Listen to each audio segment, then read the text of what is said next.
इस कार्यक्रम की अध्यक्षता कर रहे आदरणीय हिंदी विभाग के अध्यक्ष प्रोफेसर वशिष्ठ करोड़ जी, गुरुवर प्रोफेसर नवराज पांडे जी और हमारे समय के बहुत महत्वपूर्ण आलोचक प्रोफेसर कमलानंद झा जी और बड़े भाई प्रोफेसर रमेश वर्मा जी, गुरुवर से प्रकाश शुद्ध जी और संचालन कर रहे बड़े भाई महेंद्र कुशवाहा जी। मुझे प्रखर आलोचक कहा जाता है। प्रखरता में जोश अधिक होता है और कुछ अज्ञानता भी प्रखरता में आ जाती है, क्योंकि प्रखर वही हो सकता है, ज्यादा ज्ञानी आदमी प्रखर नहीं रह जाता। तो पहले तो मैं सर को हार्दिक बधाई पेश करता हूँ इस पुस्तक के लिए। देखिए, यह बिल्कुल सही है कि श्री प्रकाश शुक्ल रविदास या रैदास जो भी आप कहना चाहें, या कोई बहुत विवादित या बहुत बहस तलब विषय नहीं है। हालांकि बहुत लोगों ने सब किया है, मैं उसको जवाब कभी नहीं हो सकता। सब बोले तो उसको कुछ कहें। रैदास या रविदास के संपर्क या संसर्ग में, यानी उनके वृत्त में अगर वो नहीं आते तो शायद ये किताब नहीं आती। यह बिल्कुल सही मैंने सरल लक्ष्य किया, क्योंकि यह भी एक बहुत जरूरी है बात कहना कि रविदास पर या रैदास पर इस शीर्षक से कोई किताब आई नहीं थी। यानी किताब नहीं, मैं कहना चाह रहा हूँ कि इस शीर्षक से, इस नजरिए से जो बातचीत बहुत जरूरी थी होना चाहिए था, हुआ नहीं।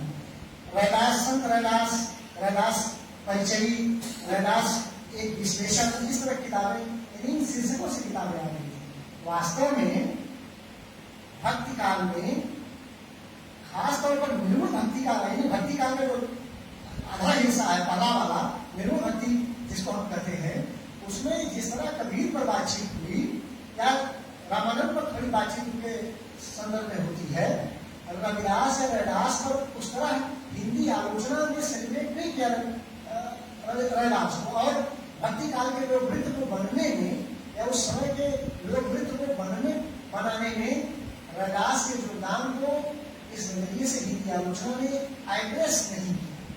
ये बहुत महत्वपूर्ण है।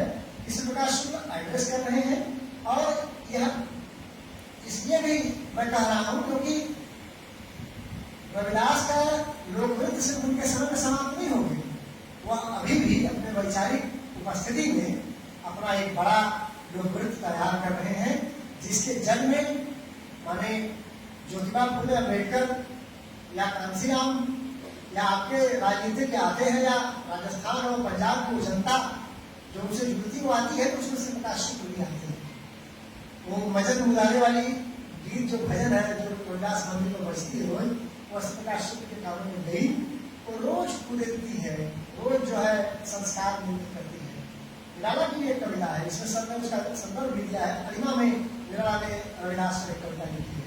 निराला ने तुलसीदास पर भी कविता लिखी है, रविदास पर भी कविता लिखी है। तो एक बात तो यह महत्वपूर्ण है कि ये शीर्षक बहुत ही प्रासंगिक, और कहना चाहिए कि इस किताब को देखने का एक सीधे सीधे प्रतिमान है, एक गवाक्ष है, एक मानक है, जहां से आपको उसको देखना चाहिए। उस लोकवृत्त में क्या मुकाम था रैदास का, उसको बनाने में कैसे रैदास एक खास तरह का काम कर रहे थे। जैसे कबीर और रैदास की जगह जगह तुलना सबने कर दी किताब, जगह जगह एक जगह वो बहुत महत्वपूर्ण बात कहते हैं कबीर और रैदास की तुलना के क्रम में, कि कबीर के पास यह छूट थी कि वो हिंदुइज्म में या हिंदू धर्म के भीतर में नहीं आ पा रहे थे, जिससे उनके ऊपर वो काकस और जकड़बंदी हिंदू धर्म की जो अंकुश है अपने जो आंतरिक सामाजिक संदर्भों के, उससे कबीर को थोड़ा राहत है। इसलिए वो दूसरे तरीके से अपने समाज को एड्रेस करने की स्थिति में थे, थोड़ा आक्रामक हो सकते थे। लेकिन रैदास को नहीं, और रैदास हिंदू बड़ व्यवस्था में जिस जाति चमार जाति में आते हैं, अभी तक मैंने जिस समय हम लोग बातचीत कर रहे हैं, इस समय भी उस जाति की दशा बहुत अच्छी नहीं है, आर्थिक सामाजिक दोनों स्तरों जिस पूर्वांचल में बैठकर हम लोग बातचीत कर रहे हैं, यहाँ पर धड़ल्ले से गालियां उनके नाम पर दी जाती है। अभी तक गालियां प्रचलित है, जिसके मुंह में कुछ नहीं आएगा फट से बोल देंगे।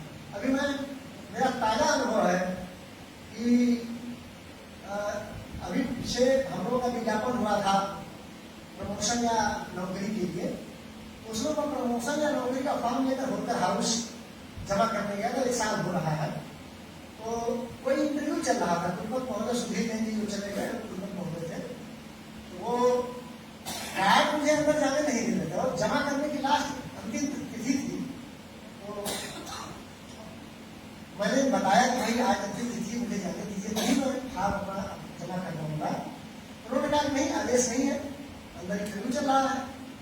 तो बात इसी तरह पढ़ते पढ़ते कुछ मैंने गुस्सा हो गई, तो मैंने डांट दिया उनको कि आप लोग दिमाग खराब है, मैं बता रहा हूँ, तो बुलाई अपने बड़े अधिकारी को जो किसी में बात कर सकूँ। तो बातचीत भी तो मैं अंदर गया, मैंने सुना अपने कानों से कि मैं जैसे ही अपनी स्कूटी लेकर थोड़ा सा गेट के अंदर होकर हाउस में गया था, तो पीछे से उस गार्ड ने कहा कि जमा नहीं कर। ये सब मेरे कान में हो तो क्या फर्क था, 2 हाथ दो आ गए। लेकिन चूंकि अध्यापक होने का संस्कार और जगह का वो जब्त किया, बहुत जब्त किया मुझे। अभी तक जब याद आता है तो बिल्कुल सीने में फटोले उड़ाते हैं। तो कहने का मतलब ये है कि ये जो मैं बता रहा हूँ, ज्यादातर लोग इसको सत्याग्रह का हिस्सा है। तो इस किताब में प्रकाश ने कबीर के साथ तुलना के क्रम में रैदास की उस सामाजिक, जिस विसंगत और विडंबनापूर्ण सामाजिक स्थिति की उपज है रैदास, उसके भीतर से उनके व्यक्तित्व के विकास को, उस लोकवृत्त को बनाते हैं। रैदास में बहुत महत्वपूर्ण है, क्योंकि रैदास उस लोकवृत्त में शामिल। देखिए, ध्यान देने की बात है, रैदास अपने समय में कबीर से उनका परिचय होता है, यानी कबीर से उनका संवाद होता है। अभी पंकज कह रहे थे, तो उसमें देखिए ये बात सही है कि सगुण से निर्गुण की तरफ गए। और श्री प्रकाश शुक्ल ने रैदास पर इस किताब के आने से पहले राग रविदास की लिखी, जो इसी किताब का एक तरह से जीस्त है।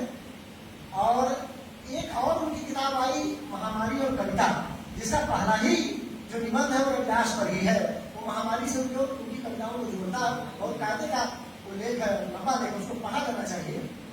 उसमें रैदास के सगुण से निर्गुण की तरफ जो उनका डिपार्चर है, जो शिफ्ट करते हैं, उसमें वो महामारी को बहुत महत्वपूर्ण कारक मान लेते हैं। महामारियां देखा जब उन्होंने, हैजा और तमाम उस जमाने की जो बीमारियां थी, जिससे ईश्वर के प्रति विश्वास खंडित हुआ रैदास। लेकिन इस वाली किताब में आगे बढ़ते हैं श्री प्रकाश शुक्ल। और ये काम जब मैं किताब पढ़ रहा था, उसकी समीक्षा भी मैंने लिखी है। मुझे पर्याप्त नहीं लगता था कि सिर्फ इतने कारण से वो शिफ्ट हो गए होंगे, लेकिन इस किताब में महामारियों की वजह से तो वो सगुण से निर्गुण की तरफ गए ही, यानी उनकी आस्था का खंडन तो हुआ ही, साथ ही साथ जो सेन में कबीर और रैदास के संवाद का संदर्भ लिया, श्री प्रकाश शुक्ल ने इस पुस्तक में इस चीज को ऐड किया है कि असल में रैदास चेंज हुए कबीर से उस बहस के बाद, जब वहाँ लाहतारा में जो है ये सेन का उस पर है संवाद, कबीर और रैदास संवाद जो लिखा किताब है, उस संवाद के बाद ठीक से जो है रविदास को समझ में आता कि नहीं, वास्तव में जिस समाज को मैं संबोधित कर रहा हूँ उसके साथ जुड़ने के लिए ये जो परिवर्तन है सगुण से निर्गुण की तरफ जाना, ये जरूरी है। ये संदर्भ है। अपने समय में रैदास ने नानक से भी बातचीत की, संवाद की। तो नानक से यह भी बहुत दिलचस्प है। इस किताब में श्री प्रकाश शुक्ल ने यह भी स्थापित किया है, कुछ 2-3 बातें तो बहुत ही मैंने झंझनाने वाली है, तुरंत आपको चिपक जाएगी। जैसे ये वाली बात, रैदास पहले सगुण से बाद में निर्गुण में गए। जैसे ये वाली बात जो मैं बताने जा रहा हूँ कि श्री प्रकाश शुक्ल ने लिखा, इसमें बताया कि जो रैदास हैं उन्होंने नानक से बातचीत की, संवाद किया और राजस्थान से उनके संबंध है। लेकिन बनारस में रैदास मंदिर 1965 में बना। ये वाला रैदास मंदिर जो सील गेट पर है, जिसे उनका जन्मस्थान माना जाता है और सर ने उसे सिद्ध भी किया है। सर ने इस किताब में लेखांकित किया है तो 1965 में रविदास मंदिर बनने के पहले बनारस में रविदास को लगभग कोई चर्चा नहीं करता, यह कम पड़ा तथ्य नहीं है, ये झकझोर देने वाला तथ्य है, इसको आप हल्के से नहीं ले सकते। तो हमने यदि बनारस के की सामाजिक जो यहाँ की सामाजिकता है और पुरोहितवाद और यहाँ का जो एक तरीके का खास तरह का जो विप्र संस्कृति का दबदबा है, उस दबदबे ने ये काम नहीं होने दिया। उस समय माने कि राजस्थान और पंजाब के लोगों के माध्यम से हमने रैदास को अपने बनारस के कवि को जानना शुरू किया, यह भी किताब बताती है। तो मैं बोलूँगा तो ज़्यादा बोल जाऊँगा, क्योंकि पढ़ा पूरा और बहुत ज़्यादा बहुत से संदर्भ है इसमें। बात में चलिए बातें और कागज में मैं खत्म कर देता हूँ। देखिए ये किताब क्यों, माने एक बात जो मैं सोच कर आया था कहने को बाहर कहानी किसी ये मैं कहना चाह रहा था कि इस किताब में जो सब में लाइन दी है, यानी कि रविदास को लेकर भाई चंद्रिका प्रसाद जिज्ञास हो या और भारती ने दलित आलोचना की तरफ से, और सुखदेव सिंह ने, विनायक कैलवर्त ने और दूसरे तमाम लोगों ने लिखा है। और आप देखें कि उन लोगों ने जो लाइन दी है कि रैदास को लेकर जो पक्ष लिया है, तो कुछ ने उन्हें घनघोर रूप से सामाजिक क्रांतिकारी एक नेता के तौर पर और कुछ ने संत प्रवर के तौर पर अपने मैंने लेखन में पकड़ा है। तो मैं लेखक ये कहना चाह रहा हूँ कि इस पुस्तक को लिखते समय लेखक ने क्या नजरिया या क्या इतिहास बोध या इतिहास दृष्टि पकड़ी। तो ये बड़ी महत्वपूर्ण चीज है कि उन्होंने रैदास की कविता को यद्यपि निर्गुण परंपरा के बहुत महत्वपूर्ण कवि के रूप में रेखांकित करते हैं, विप्र संस्कृति और ब्राह्मणवाद और पुरोहितवाद के खिलाफ एक मजबूत आवाज के तौर पर उसे रेखांकित करते हैं, लेकिन सर ने यानी कि प्रकाश शुक्ल ने उन्हें वैष्णव परंपरा में ही रखा है। यानी कि वैष्णव परंपरा के भीतर से ही और रामानंद की शिष्य परंपरा के भीतर से ही वह रैदास का डेवलपमेंट इस रूप में दिखाते हैं। और मैं कहना चाह रहा हूँ कि रैदास पर लिखते हुए उसी के संदर्भ पर और कई बार जो भी पुरोहितवादी संस्कृति का दबदबा है, ब्राह्मणवाद, वर्ण व्यवस्था और जाति व्यवस्था है, उस पर कई बार वो राष्ट्रवाद को लेकर बहुत तर्क हो गए हैं। तो यही तर्क से मेरा मतलब है कि बहुत तीखी भाषा में उसका खंडन किया। तो जबकि रैदास की भाषा उस तरह की है नहीं, आलोचक के रूप में उन्होंने रैदास के तेवर को उनके सामाजिक समता के सिद्धांत में गैर बराबरी के खिलाफ उनके खड़े होने में बहुत ताकतवर तरीके से रखा, लेकिन रखा उन्हें वैष्णव भक्ति परंपरा में ही। यहाँ आकर जो दलित आलोचना है वो अलग स्टैंड लेती है, वो उसे सीधे दास परंपरा से और निर्गुण परंपरा से जोड़ती है कि इस किताब में ये दिखाया है कि रामानंद वही रामानंद नहीं है जो संस्कृत के रामानंद है, जिसके शिष्य धन्ना पीपा सेन कबीर रैदास है। वे जो है असल में हिंदी वाले रामानंद है, जिन्होंने बहुत ग्रो किया, यानी बहुत अलग है, वो अलग तरह के रामानंद है। अलग तरह की इसलिए कि जब वो दक्षिण से उतर आए बनारस रहते हुए, रामानंद ने बहुत सी चीजें यहाँ की हमें शैव परंपरा और नाथ वगैरह की परंपरा से ग्रहण किया, जिसके भीतर से वे उनको छूट दे पाए अपने शिष्यों को, वो एक जो है गुलदस्ता बना पाए। तो अगर ये बात ठीक है तो यानी कि इस किताब में कैसे रास्ता से निकालते हैं उस क्रांतिकारी रैदास के वो वैष्णव परंपरा में रखते हुए भी क्रांतिकारी रैदास के रूप में स्थापित करते हैं। तो ये सुराग खोलते हैं रामानंद को, कैसे रामानंद का कैसे वैचारिक परिवर्तन हुआ, रामानुजियों से कैसे अलग है उस बात। ये बात बहुत जरूरी थी मुझे, ताकि एंगल लिया है प्रकाश शुक्ल। और जो इसमें नई बात है, एक तो राष्ट्रीय आंदोलन और राष्ट्रीय आंदोलन के जो नवजागरण के अनुभूत हैं, जैसे ज्योतिबा फुले वगैरह, पेरियार और अम्बेडकर, उनसे उनको नजर देने के जैसे गाँव में लिखा था कि जब कभी मैं राह भूला है वहां कभी तुम्हें झड़के सहनतम की आंख बंद। तो प्रकाश शुक्ल के भी सहनतम की आंख रैदास है, या उनके तमाम दूसरे कविताओं और रचनाओं में आप देख सकते हैं। और अम्बेडकर, फुले और पेरियार के तो है ही, गांधी से इस पर एक बहुत पूरा चैप्टर है गांधी पर। तो गांधी के गांधी ने सीधे कहीं भी पंडित रैदास का नाम नहीं लिया और सीधे उनको प्रभावित कह भी नहीं सकते, लेकिन जो पूरे भक्ति आंदोलन का, जो अखिल भारतीय भक्ति आंदोलन का असर गांधी पर है, उसमें रैदास की जो नजदीकियां हैं गांधी के विचारों की, या अलग से इस किताब को आलोकित करती है।